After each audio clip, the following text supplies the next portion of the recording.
What if I told you that a simple kitchen experiment could make your seeds sprout 30% faster, grow stronger, and germinate almost perfectly, using nothing but 2 pieces of metal and a damp paper towel? Sounds too good to be true, right? But here's what makes this story absolutely wild. Scientists have known about this technique for nearly 300 years. It's been tested, proven, and replicated across continents. Yet somehow it vanished from mainstream agriculture entirely. Why? Because there's no way to patent electricity, no way to sell it in a bag, and no way to make you come back next season to buy more. Today, we're diving into one of agriculture's most fascinating cover-ups, not through conspiracy, but through pure economic neglect. We're talking about electroculture, the science of using electrical fields to supercharge seed germination. And by the end of this video, you'll know exactly how to do it yourself. The man who started it all, the year is 1747. Inside a modest Paris laboratory, French abbot Jean-Antoine Nollet is about to conduct an experiment that will echo through centuries. Nollet wasn't some fringe experimenter. He was the first professor of experimental physics in France. And he had a radical question. Could electricity influence the growth of living plants? His setup was deceptively simple. 2 identical pewter pots. Same soil, same mustard seeds, same room temperature. Everything controlled down to the smallest detail. The only difference? One pot received hours of carefully controlled electrical pulses every day. The other sat untouched. His control group, the results that shocked everyone. After just 3 days, the electrified pot exploded with life. Green shoots pushed through the soil. The control pot? Nothing. Just dark, silent earth. By day 8, every single seed in the electrified vessel had germinated, reaching vigorous heights. The control pot finally showed signs of life, but barely. Only 2 or 3 weak seedlings struggled upward. Nollet documented everything meticulously, then presented his findings to the French Academy of Sciences. But here's what made his work remarkable. He included a warning. The electrified plants, while quick to sprout, sometimes appeared weaker over time. He refused to claim a miracle. The ripple effect. The response was immediate. In Geneva, Jean Jalabert replicated the experiment with bulbs. Earlier blooms, accelerated growth. News spread through scientific journals across Europe. By 1777, the Royal Society in London officially declared that electricity's effect on plant germination was proven. Nollet had opened a door, but would anyone walk through it? When electricity became spectacle, fast forward to Victorian Britain, an era obsessed with progress and invention. By the 1840s, electrified agriculture had invaded the public imagination. Newspapers ran breathless accounts of electric gardens where vegetables grew to impossible sizes. Metallic grids suspended over vegetable beds. The Royal Horticultural Society received report after report. Cabbages maturing weeks early, wheat yielding heavier grain.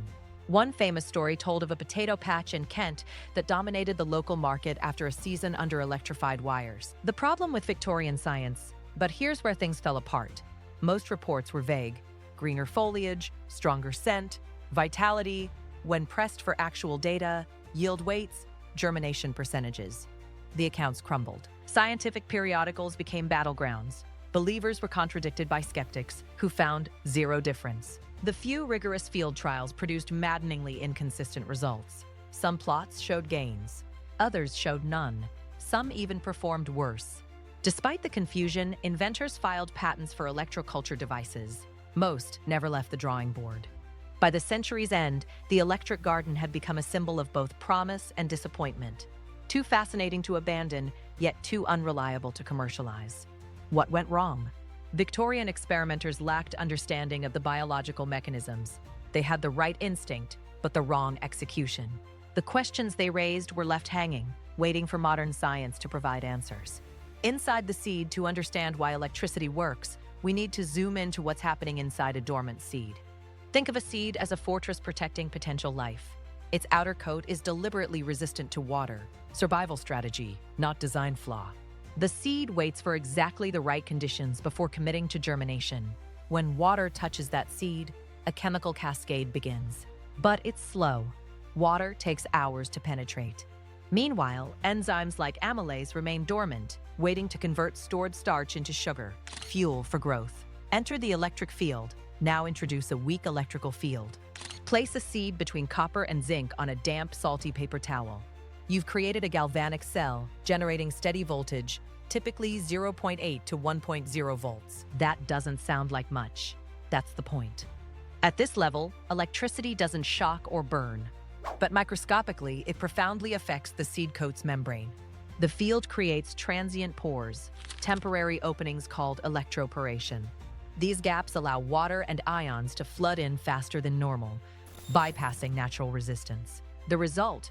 The seed hydrates in hours instead of days. Amylase activates early. Starch breaks down. The embryonic root pushes through days ahead of schedule, the critical window. But dose matters. Laboratory studies show that when the field stays under 1 volt for a few hours, effects are consistently positive. Higher germination, faster sprouting, more vigorous growth. Too strong? Benefits vanish. The seed may be damaged.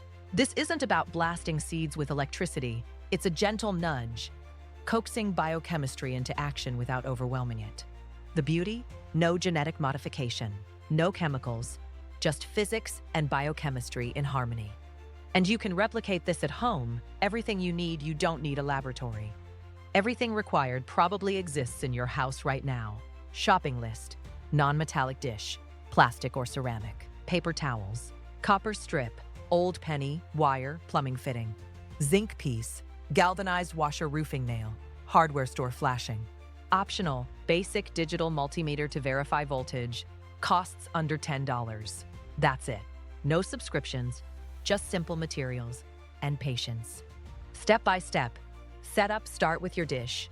Lay down 1 paper towel layer, moisten until damp, not soaking, not dry. Damp sponge consistency. Sprinkle table salt onto the towel, swirl gently. The salt dissolves, creating a conductive medium.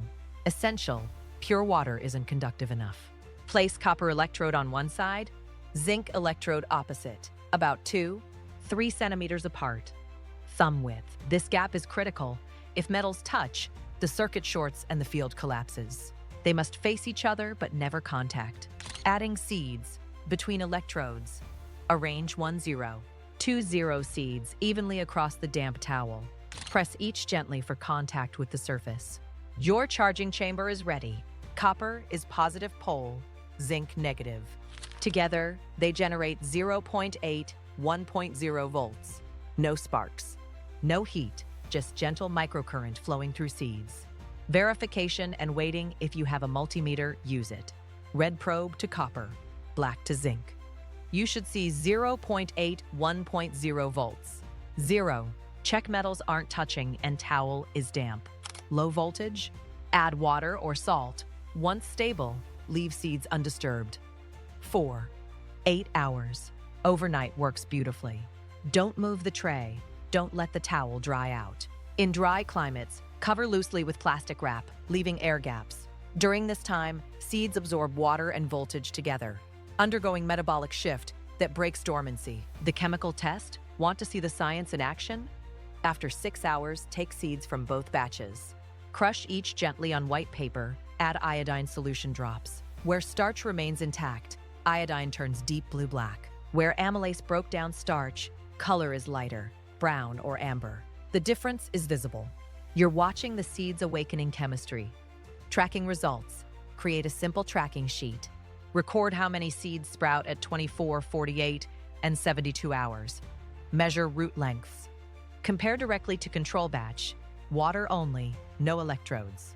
The data will tell the truth. Safety: never use mains, electricity. Never let metals touch. Never leave within reach of children or pets. The voltage is extraordinarily low, similar to AA battery. Risks are minimal, but attention matters. What happens next isn't about belief. It's about numbers. Real results. Let's examine actual 22-5 side-by-side trials. Test crop: radish seeds, fast-growing, easy to measure. Treatment group: 20 radish seeds on copper zinc plate, charged 6 hours. Control group: 20 identical seeds on damp towel, no electrodes. Everything else identical: temperature, light, moisture. Hour by hour at 28 hours, treated group showed first germination. Tiny white radicals emerged. Control group? Still dormant. By 48 hours, 18 of 20 electrified seeds sprouted. Average radical length? 1.7 centimeters. Control group woke up, 9 seeds germinated. Average length, 0.8 centimeters, less than half. At 72 hours, electrified batch reached 100% germination. Every seed sprouted. Control group lagged at 60%. Beyond speed, quality differed dramatically. Electrified seedlings developed thicker stems and broader cotyledons. By day 4, the largest measured nearly double the height of untreated peers. These aren't subtle differences. They're measurable, repeatable, obvious to anyone with a ruler. The numbers speak. This isn't folklore. It's reproducible science. The seeds you buy today, walk into any agricultural supply store in 2006. You'll see them, seeds coated in vivid pinks, electric blues, chemical greens. Those colors aren't decorative. They're warnings. Each coating is loaded with neonicotinoid insecticides and synthetic fungicides, compounds protecting young crops from pests and disease. For the seed industry, these coatings represent something more valuable than protection. They represent control. The business model. Here's the system. Every chemical formulation can be patented. Every coating recipe is proprietary. Every formula tweak allows companies to trademark products and charge premiums. Farmers don't save seeds anymore. They can't. Next year's seeds come pre-treated with new chemical blends, requiring fresh purchases every season. It's a subscription model for agriculture. Recurring revenue. Guaranteed customers. Captured markets. Compare that to copper and zinc. No patent on physics, no trademark on voltage, no forced repurchases. In a system rewarding proprietary solutions, the simplest techniques, replicable at home, are economically invisible. The environmental cost, while industry profits, the planet pays. Neonicotinoids leach into soil, contaminate water, devastate pollinators. Honeybees can't navigate after trace exposure. Wild bees suffer colony collapse. Entire ecosystems struggle under persistent compounds. Study after study links neonicotinoids to catastrophic insect decline worldwide. Yet chemicals remain legal, profitable, ubiquitous. The neglected alternative. This isn't conspiracy. It's structural neglect. Electrical seed treatment offers no patents, no contracts, no revenue stream. In markets rewarding ownership, effective low-tech solutions vanish into margins. Unmarketed. Unprotected, forgotten. The knowledge exists. The science is sound. But economic incentive to promote it? Zero. What this means? Here we are in 2006, nearly 280 years after Knowledge's experiment. A technique tripling germination speed, requiring no chemicals, costing almost nothing, replicable by anyone, buried not through malice, but market indifference. While modern agriculture sells dependence through pink-coated seeds and proprietary formulas, a simple 1-volt current still works exactly as it did in 1747. No patents, no poisons, just physics. The power in your hands. The beautiful irony? The solution requires no permission from corporations or governments. You can start today. 2 metals, damp towel, seeds. That's all it takes to opt out of a system designed for dependence. Imagine backyard gardeners, community farms, small growers rediscovering this technique.